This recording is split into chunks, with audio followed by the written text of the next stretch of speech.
पितृपक्ष हिंदू धर्म में अत्यंत पावन और महत्वपूर्ण समय माना गया है। यह वह काल है जब हमारे पूर्वज स्वर्गलोक से धरती पर अपने परिवार से मिलने आते हैं और अपने वंशजों से तृप्ति की आशा रखते हैं। शास्त्रों में स्पष्ट लिखा गया है कि पितृपक्ष के दिनों में कुछ विशेष कार्य और खरीदारी करना वर्जित माना जाता है, क्योंकि अगर इन दिनों में हम अनुचित कार्य कर बैठते हैं तो हमारे पितृ अप्रसन्न हो जाते हैं और जीवन में अनेक प्रकार की कठिनाइयाँ खड़ी कर देते हैं। कहा जाता है कि जब किसी परिवार पर पितृदोष लगता है तो उस घर के बने बनाए काम बिगड़ जाते हैं, अचानक लड़ाई झगड़े बढ़ने लगते हैं, धन की हानि होती है और बीमारियों का साया घर से हटता ही नहीं। यही कारण है कि इस पवित्र समय में हर इंसान को सतर्क रहना चाहिए। अगर आप चाहते हैं कि आपके पूर्वज हमेशा आपसे प्रसन्न रहे तो पितृपक्ष के दिनों में पिंडदान और श्राद्ध जरूर करना चाहिए। इससे न केवल आपके पितृ तृप्त होते हैं बल्कि उनके आशीर्वाद से घर परिवार में सुख समृद्धि भी बनी रहती है। भगवान श्री कृष्ण ने भी कहा है कि पितृदेव किसी कवच की तरह अपने वंशजों की रक्षा करते हैं। जब वे खुश होते हैं तो परिवार पर संकट का प्रभाव पड़ने ही नहीं देते बल्कि स्वयं संकट को रोक देते हैं, लेकिन यदि वे नाराज हो जाएं तो घर में कलेश, अशांति और विपरीत परिस्थितियां लगातार बनी रहती हैं। यही कारण है कि पितृपक्ष के 16 दिन अत्यंत विशेष माने जाते हैं। यह केवल श्राद्ध कर्म का समय नहीं बल्कि अपने पूर्वजों को याद करने और उन्हें सम्मान देने का एक अवसर है। इन दिनों में सच्चे मन से किया गया दान और अर्पण हमारे पितरों को प्रसन्न करता है और उनके आशीर्वाद से हमारा जीवन मंगलमय बनता है। दोस्तों, राधे राधे, हर हर महादेव। आज की इस खास वीडियो में हम बात करने वाले हैं पितृपक्ष के महत्व की, साथ ही यह भी जानेंगे कि कैसे आप पहचान सकते हैं कि आपके घर में पितृदोष है या नहीं, उसके क्या लक्षण होते हैं और कौन से सरल उपाय करके आप अपने पितरों को प्रसन्न कर सकते हैं। दोस्तों, शास्त्रों में साफ साफ कहा गया है कि अगर पितरों को समय पर तृप्ति नहीं दी जाती है तो वे नाराज हो जाते हैं और जब पितृ अप्रसन्न होते हैं तो जीवन में कंगाली, परिवार पर संकट और अचानक से खुशियों पर बुरी नज़र पड़ जाती है। इसीलिए पितृपक्ष के दिनों में एक खास कार्य जरूर करना चाहिए, जिससे अगर आप छोड़ देते हैं तो पितृदेव रुष्ट हो सकते हैं। यह सारी बातें कहीं और नहीं बल्कि शिव महापुराण में विस्तार से वर्णित है। बस आज हम इन्हीं बातों को आपके सामने आसान भाषा में रख रहे हैं ताकि हर कोई समझ सके। अब बात करते हैं पितृपक्ष की शुरुआत और महत्व की। जैसा कि आप जानते हैं कि पितृपक्ष हर साल पूर्वजों को समर्पित 16 दिनों का वह पावन काल है जिसमें हमारे पितृलोक से मृत्युलोक में आते हैं। सबसे पहले वे अपने वंशजों के घर पहुंचते हैं और आशा करते हैं कि हम उन्हें अन्न, जल और श्राद्ध के माध्यम से सम्मान दें। इस साल पितृपक्ष की शुरुआत 7 सितंबर रविवार से हो रही है और इसका समापन 21 सितंबर को होगा। इन दिनों में हर घर में यह अवसर होता है कि वे अपने पूर्वजों का आशीर्वाद प्राप्त करें। लेकिन दोस्तों, पितृपक्ष के दौरान कुछ विशेष नियम और वर्जनाएं भी हैं। अगर इन नियमों की अनदेखी हो जाए तो पितरों की नाराजगी झेलनी पड़ सकती है। उदाहरण के लिए, इन दिनों में दाढ़ी, मूछ या बाल नहीं कटवाने चाहिए, बड़ों से बहस नहीं करनी चाहिए और ना ही अपशब्द बोलने चाहिए। इसके अलावा कुछ खास चीज़ें ऐसी भी हैं जिन्हें पितृपक्ष में भूल कर भी नहीं खरीदना चाहिए, क्योंकि माना जाता है कि ऐसी वस्तुओं से पितरों की प्रसन्नता बाधित होती है और घर में अशुभता का वातावरण बनता है। इसीलिए पितृपक्ष में हमें बेहद सावधानी से रहना चाहिए, नियमों का पालन करना चाहिए और अपने पितरों के लिए श्रद्धा भाव से पिंडदान व तर्पण जरूर करना चाहिए। यही कार्य हमारे जीवन को मंगलमय और परिवार को समृद्ध बनाता है। तो दोस्तों इस वीडियो में हम विस्तार से आपको बताएंगे पितृ दोष के लक्षण क्या है, उससे बचने के उपाय कौन से हैं और पितृ पक्ष में कौन से कार्य और वस्तुएं बिल्कुल भी नहीं करनी चाहिए। लेकिन उससे पहले आप सबसे एक छोटी सी विनती है, अगर आपने अभी तक चैनल को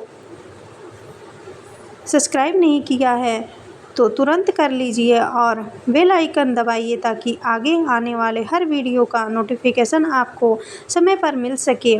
और अगर आप सच्चे मन से अपने पितरों से प्रेम करते हैं तो कमेंट बॉक्स में लिखिए जय पितृदेव। साथ ही इस वीडियो को अपने परिवार और दोस्तों तक भी ज़रूर पहुंचाइए ताकि वह भी इस महत्वपूर्ण जानकारी से लाभ उठा सकें। तो चलिए दोस्तों, बिना देर किए वीडियो की शुरुआत करते हैं। सबसे पहले बात करते हैं नमक की।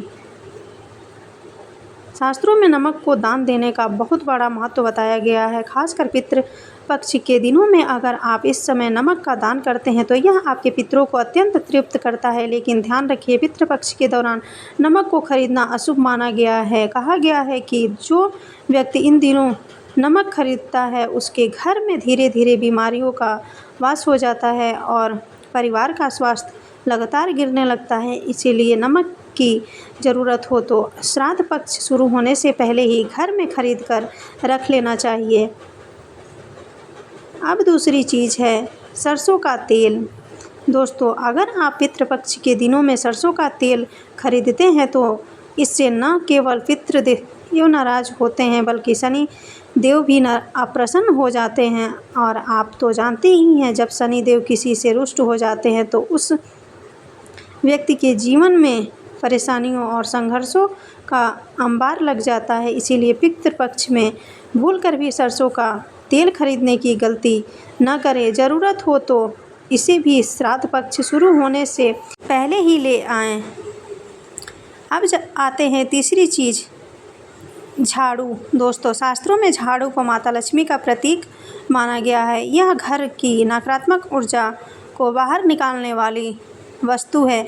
लेकिन पितृपक्ष के दिनों में झाड़ू खरीदना बेहद अशुभ माना गया है। कहा जाता है कि इस दौरान झाड़ू की खरीद से घर की आर्थिक स्थिति पर बुरा असर पड़ता है और धन का अव्यय शुरू हो जाता है। इसीलिए इस समय झाड़ू खरीदने की गलती बिल्कुल ना करें। चौथी चीज़ है नए वस्त्र और आभूषण।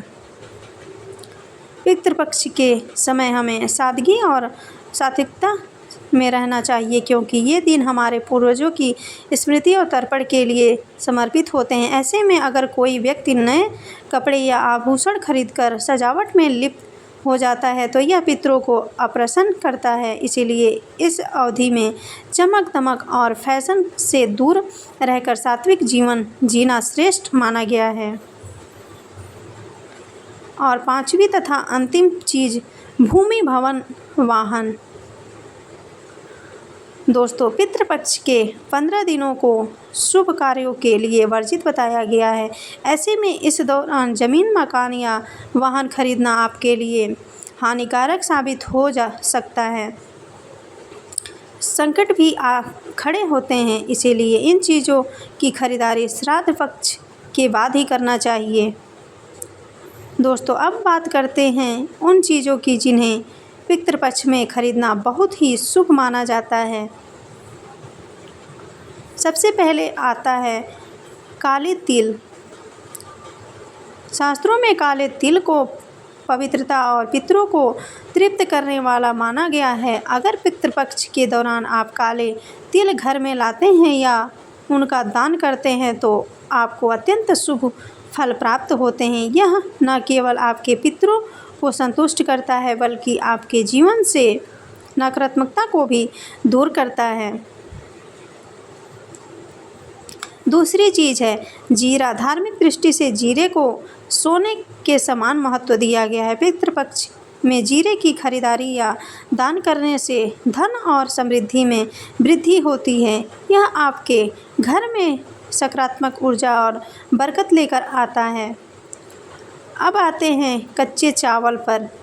श्राद्ध कर्म में कच्चे चावल का विशेष महत्व है। इन्हें शास्त्र में चांदी के समान माना गया है। पितृपक्ष के समय यदि आप चावल खरीदकर घर में रखते हैं तो जीवन की कई परेशानियां स्वस्थ ही दूर होती है और घर में शांति बनी रहती है। चौथी चीज़ है चमेली का तेल। मान्यता है कि यदि पितरों को चमेली का तेल अर्पित किया जाए तो वे अत्यधिक प्रसन्न होते हैं और वंशजों पर अपना आशीर्वाद बरसते हैं। इसीलिए पितृपक्ष में घर पर चमेली का तेल लाना या उनका दान करना अत्यंत शुभ माना गया है। अब बात करते हैं नए वस्त्र की। आपने सुना ही होगा कि पितृपक्ष में अपने लिए नए कपड़े खरीदने की मनाही होती है, लेकिन यदि आप नए वस्त्र विशेष रूप से पितरों और ब्राह्मणों के लिए खरीदते हैं और उन्हें दान करते हैं तो यह बेहद शुभ होता है। ऐसा करने से पितृ जल्दी प्रसन्न होकर आपके जीवन के अटके कार्यों में सफलता का मार्ग खोल देते हैं। लेकिन ध्यान रहे, ये कपड़े खुद उपयोग में न लाएं, इन्हें दान करना ही श्रेष्ठ है। और अंतिम चीज़ है सफ़ेद फल। पूर्वजों को सफ़ेद फूल अत्यंत प्रिय माने गए हैं। पितृपक्ष के दौरान यदि आप सफ़ेद फूल घर में लाते हैं और श्राद्ध कर्म में उनका उपयोग करते हैं तो पितृ खुश होकर परिवार पर अपना आशीर्वाद बनाए रखते हैं। इससे जीवन की परेशानियां कम होती है और घर परिवार में शांति और सुख समृद्धि बनी रहती है। दोस्तों, पितृपक्ष के इन पावन दिनों में कुछ खास नियम और मर्यादाएं होती हैं जिनका पालन करना हर किसी के लिए बेहद ज़रूरी माना गया है। कहा जाता है कि यदि इन दिनों में कुछ वर्जित कार्य कर दिए जाएं तो पितृ अप्रसन्न हो जाते हैं और जीवन में अशुभ परिणाम सामने आ सकते हैं। पितृपक्ष में तामसिक चीज़ों का सेवन करने की सख्त मनाही है, यानी इन 16 दिनों तक लहसुन, प्याज, मांस, मदिरा, नशे और धूम्रपान जैसी आदतों से दूर रहना चाहिए। शरीर और मन को पवित्र रखना ही पितरों की सच्ची श्रद्धांजलि है। यदि इन नियमों की अनदेखी हो जाए तो पितरों का क्रोध झेलना पड़ सकता है। इसी तरह वाणी पर नियंत्रण भी बहुत ज़रूरी है। इन दिनों में किसी को अपशब्द कहना, गाली देना या छल कपट करना अशुभ माना जाता है। सट्टा, जुआ और बेईमानी जैसे काम न केवल पितरों को नाराज करते हैं बल्कि व्यक्ति को कठिन परेशानी। एक और बात ध्यान रखने योग्य है, पितृपक्ष में किसी साधु, बुजुर्ग, भिखारी या घर की चौखट पर आने वाले पशु पक्षियों का अपमान बिल्कुल न करें, बल्कि उनका आदर करें और उन्हें यथाशक्ति भोजन कराएं। यह कर्म पितरों को प्रसन्न करने वाला माना गया है। पेड़ों के पत्ते तोड़ने से भी बचना चाहिए। मान्यता है कि ऐसा करने से शुभ फल बाधित होते हैं और जीवन में रुकावटें आने लगती है। इसीलिए इन दिनों प्रकृति के प्रति भी संवेदनशील रहना जरूरी है। दोस्तों, ये सभी बातें केवल परंपरा नहीं बल्कि हमारी संस्कृति की गहरी सीख है। जब हम निष्ठा और श्रद्धा से इन नियमों का पालन करते हैं तो को तृप्ति देते हैं। उनका आशीर्वाद जीवन से सभी बाधाएं दूर करता है और सुख समृद्धि का मार्ग प्रशस्त करता है। तो आप भी इस पितृपक्ष में इन बातों को ध्यान रखें और श्रद्धा से पालन करें। विश्वास रखिए, इससे आपको पितृदोष से मुक्ति मिलेगी और आपका जीवन धन, वैभव और खुशियों से भर जाएगा। दोस्तों, आज की यह खास जानकारी यही समाप्त करते हैं। अगर वीडियो आपको अच्छी लगी हो तो लाइक करें, चैनल को सब्सक्राइब करें और घंटी का बटन दबाना न भूलें। साथ ही इस वीडियो को अधिक लोगों के तक पहुंचाएं ताकि वे भी पितृपक्ष के महत्व को समझ सकें। हम मिलेंगे आपसे अगली वीडियो में, तब तक के लिए